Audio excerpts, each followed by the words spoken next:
Да. Саламатсыздарбы? Ыйман Нуркадырбеков. Негизи мазмун абдан жакшы, алкоголь ичимдиктерине каршы, ошондой эле чылым чегүүгө каршы бул жерде нормалар бар экен.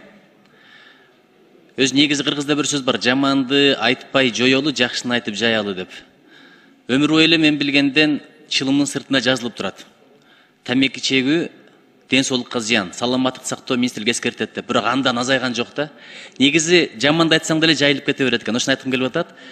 Мына концепцияны иштеп чыккан ушуга маани берсеңиздер. Анан дагы бир нерсе. Фильм көрүп атасыңбы же программа көрүп атасыңбы, жанагындай жүгүргөн саптар бар. Бегущий страйки деп коет.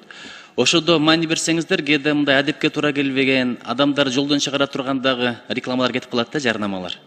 Сыйкырышлар, ысытма суутма кылып ийем, анан кийин сүйбөгөндү сүйдүрүп коем, көз жокту көрсөтүп коем, буту баспагандарды бастырып коем дегендер кете берет. Көзү ачыктар бакшылар.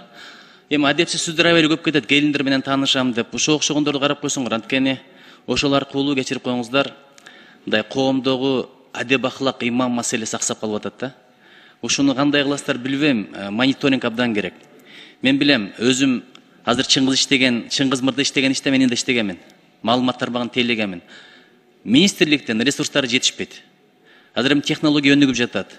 Азыр мына Facebook'та кээ бир сөздөрдү жазсаңыз, автоматтык түрдө тияктан регистрация болуп сизге реакция болот. Ошондой бир жолдорду табыш керек да.